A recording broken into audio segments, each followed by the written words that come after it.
6 বছরের শিশুকন্যাকে ধর্ষণের অভিযোগে গ্রেপ্তার এক নাবালক সহ তার ঠাকুরদা। প্রিয় দর্শক, আপনারা দেখছেন পিসি নিউজ বাংলা। 6 বছরের শিশুকন্যাকে ধর্ষণের অভিযোগে চাঞ্চল্য ছড়িয়েছে আলিপুরদুয়ার জেলার ফালাকাটা এলাকায়। প্রতিবেশী এক শিশুকন্যাকে ধর্ষণের অভিযোগ এক নাবালকের বিরুদ্ধে। অভিযোগের ভিত্তিতে ওই নাবালক সহ এই জঘন্যতম ঘটনায় মদত দেওয়ার অভিযোগে তার ঠাকুরদাকেও গ্রেপ্তার করে পুলিশ। নাবালিকার পরিবার সূত্রে জানা গিয়েছে, এদিন দুপুরে ওই অভিযুক্ত নাবালক শিশুকন্যাকে ফুসলিয়ে নিয়ে গিয়ে ধর্ষণ করে। ভয়ে ওই শিশুকন্যা প্রথমে বিষয়টি কাউকে জানায়নি। পরে তার শারীরিক অবস্থার অবনতি হয় এবং গোপনাঙ্গ দিয়ে রক্তক্ষরণ শুরু হয়। নাবালিকা তৎক্ষণাৎ বিষয়টি পরিবারের লোকজনকে খুলে বলে। এরপর চিকিৎসার জন্য তড়িঘড়ি করে হাসপাতালে নিয়ে যাওয়া হয়। ঘটনা জানাজানি হতে ব্যাপক চাঞ্চল্য ছড়ায় গোটা এলাকায়। ঘটনার প্রতিবাদে ক্ষুব্ধ গ্রামবাসীরা পথ অবরোধ করে এবং অভিযুক্তর বাড়ি ভাঙচুর চালায়। ঘটনার খবর পেয়ে ফালাকাটা থানার অন্তর্গত জটেশ্বর ফাঁড়ির পুলিশ ঘটনাস্থলে পৌঁছে অভিযুক্ত নাবালক সহ তার ঠাকুরদাকে গ্রেপ্তার করে। সম্পূর্ণ ঘটনার তদন্ত শুরু করেছে পুলিশ।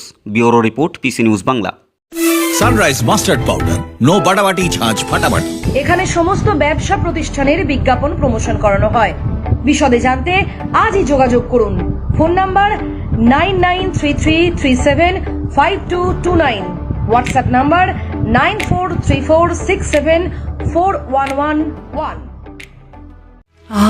সানরাইজ গুঁড়ো মশলা, যেমন গন্ধ তেমনি স্বাদ। আমার চয়েসটা স্মার্ট। আর আপনার? সকলকে আরো একবার শারদীয় প্রীতীয় শুভেচ্ছা। ভালো থাকবেন।